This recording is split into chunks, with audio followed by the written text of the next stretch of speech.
थारैनो बे पिकनिक स्पटनिफ्राय होनाय बान्थाफोरा मा नोंथांमोना मोनथिगौ ना? हेल' लोगोफोर, खुलुमबाय बयखौबो। दिनैनि बे मोनसे गोदान भिडिअ'। स' लोगोफोर, आङो आंनि बे खन्थाइमुलु इउटुब चेनेलाव नोंथांमोन बयखौबो फिन खनसे बरायनानै लाबावबाय। दायो दिनै नोंथांमोनजों आङो बे मोनसे गोदान भिडिअ'आव सावरायगोन। दायो जोंनि बिटिआरआव गोबां पिकनिक स्पट खुलिसावनाय जोङो नुगासिनो दङ। दा बिनि सोमोन्दैनो आङो नोंथांमोननि सेराव फंनैसो बुंथिगोन। बे पिकनिक स्पटआव थाङोब्ला जोंहा मा मुलाम्फा जागोन आरो जोङो पिकनिक स्पटआव थांनानै जोङो मा मोनदेरगोन। पिकनिक स्पटनिफ्राय होनाय गिफ्टखौ नोंथांमोना नाजावगोन ना? थारैनो बे पिकनिक स्पटनिफ्राय होनाय बान्थाफोरा मा नोंथांमोना मोनथिगौ ना?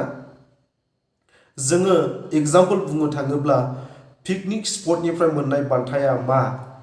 सेथियाव जोखोम जानाय। नोङो बबेबा खनायाव लामाफ्राव गारिजों बा सोरजोंबा मानसिजों सौग्रावनानैहाय जोखोम जानाय। नैथि बान्थाया जाहैबाय नोंनि गोथै सह'।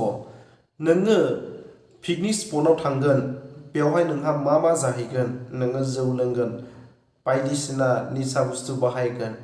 लामा ससे फैफिननायाव बबेयावबा कारेन्ट पस्ट बा सोरबा गारिजों सौग्रावनानै नोंनि गोथै सह'।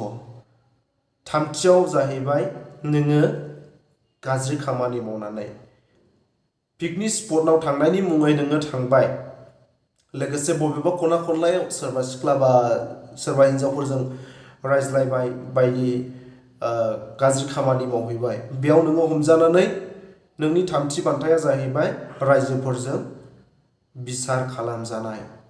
दा बे जोंनि बिटिआरआव पिकनिक स्पटनि जोनोम जासावनाया सरकारानो, जोंनि दानि बिटिआर सरकारानो गोसो दुंहोखो ना गावबा गावसो गोसो जानानै खुलिखो, जोङो बेखौ दिनैसिम जोङो मोनथिनो हायाखै। जेरावबो जायगा जायगा खालि पिकनिक स्पटनिल' जोनोम जानाय। बे पिकनिक स्पट खुलिनायनि दारै सोरबा सासे सानैया गाव गावनि जिउखौ मोजाङै खुंनो हागोन। माखासे मानसिफोरा बे पिकनिक स्पटनि जोहै माहाजोन देरगोन, नाथाय गोबाङा खहा जागोन। बेनि गेजेरजोंबो उन्दै लाइमोन आरो समाजा मा जालांनो हागौ, जोङो बेखौ बुंस'नो हाया।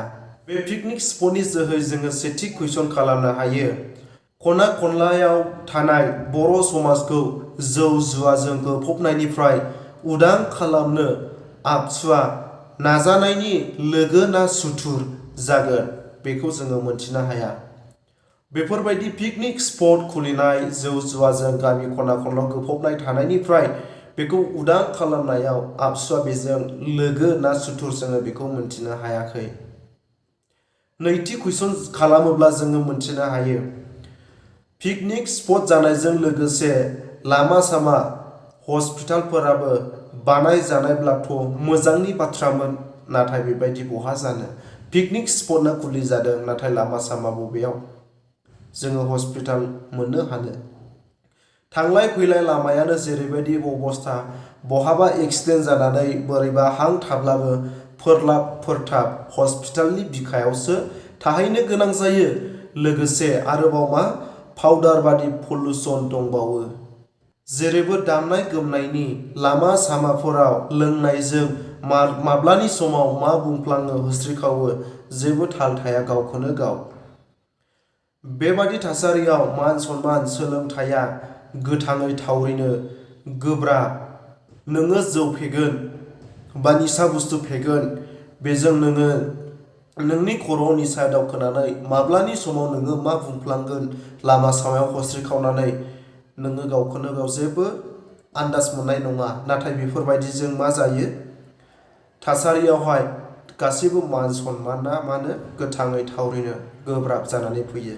बेजों लोगोसे जोंनि गेदेरफोरनि आखल आखुखौ मेगनजों नुबाय खोनाबाय। उन्दैफोराबो जरा जरा लोगो हमलायहैगोन, बेरायहैगोन, बबेबा खनायाव गोबाख्रबलायहैगोन।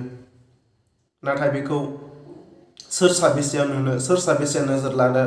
नाथाय सोरबा बायदिया बेखौहाय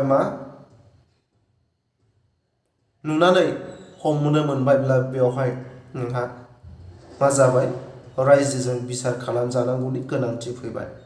आथिखालनि डिजिटेल मुगायाव सोरनि केमेरानिफ्राय थांनानै माब्लानि समाव नोंखौ ससियेल मिडियायाव भाइरेल खालामनानै होगोन नोङो जेबो उद्दिसखौनो मोनस्लाबनाय नङा। बेनि उनाव ओनसोला हारियाबो गासिबो मा बदनाम मोनहैनोसै, मुं सुजानोसै गुबुनफोरजों। बेफोरबायदि जाथिखौ लानानै बेफोरबायदि गाज्रि बदनामा उननि समाव फैनोसै। सोरदि माब्लानि समाव नोंखौ केमेरा खेबनानै माब्लादि नोंखौ ससियेल मिडियायाव भाइरेल खालामगोन मोनथिस्लाब मोना। बेजोंनो लोगोसे आरोबाव बायदि गोबां जाहोन दंबावो।